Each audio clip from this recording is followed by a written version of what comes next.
ইরানের সদ্য প্রয়াত প্রেসিডেন্ট ইব্রাহিম রাইসির রহস্যজনক হেলিকপ্টার দুর্ঘটনা নিয়ে আলোচনা যেন থামছেই না। একের পর এক নতুন নতুন তথ্য উঠে আসছে দুর্ঘটনা পরবর্তী বিভিন্ন গোয়েন্দা প্রতিবেদনে। দুর্ঘটনার দিন তাৎক্ষণিকভাবে ইরানের প্রেসিডেন্টকে বহনকারী হেলিকপ্টারের ধ্বংসাবশেষ উদ্ধারে ড্রোন ও উদ্ধারকারী দল পাঠায় তুরস্ক।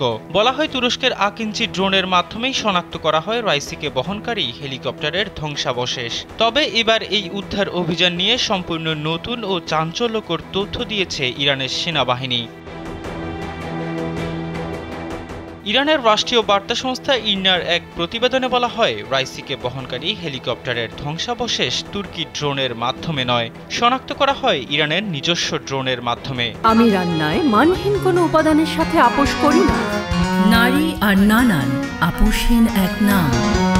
দেশটির সেনাবাহিনীর এক বিবৃতিতে বলা হয়, দুর্ঘটনার পরপরই তুরস্ক উদ্ধার অভিযানে নিজস্ব ড্রোন পাঠালেও সেটি হেলিকপ্টারের সঠিক অবস্থান শনাক্তে ব্যর্থ হয়। যদিও তুর্কি ড্রোনে নাইট ভিশন ও থার্মাল ইমেজ সেন্সর প্রযুক্তি ছিল, কিন্তু পর্যাপ্ত শনাক্তকরণ যন্ত্রপাতি ও ঘন মেঘের নিচ থেকে কোনো বস্তুকে নির্দিষ্ট করার ঘাটতি ছিল তুর্কি ড্রোনে।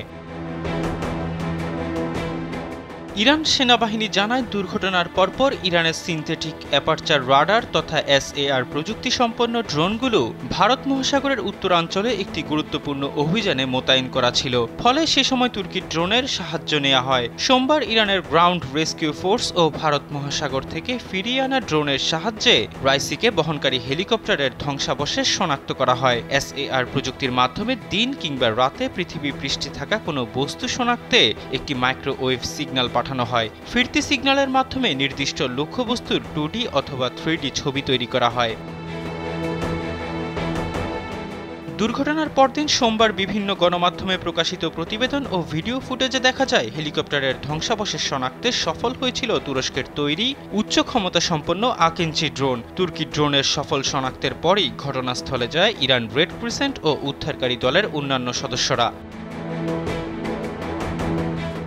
ড্রোন অভিযান নিয়ে বিতর্ক তৈরি করলেও তুরস্ক, চীন ও রাশিয়ার মতো বন্ধুত্বপূর্ণ দেশগুলোকে উদ্ধার অভিযানে যোগ দেওয়ার জন্য ধন্যবাদ জানায় ইরান। দেশটির সেনাবাহিনী জানায়, দুর্ঘটনার পরপরই এসব দেশের কাছে সাহায্য চেয়ে বার্তা পাঠানো হয় তেহরানের পক্ষ থেকে। ইরান সরকারের অনুরোধের পরপরই তাৎক্ষণিকভাবে প্রেসিডেন্টকে বহনকারী হেলিকপ্টারের ধ্বংসাবশেষ উদ্ধারে এগিয়ে আসে এসব দেশ। এহসান আব্দুল্লাহ, কালবেলা ডেস্ক।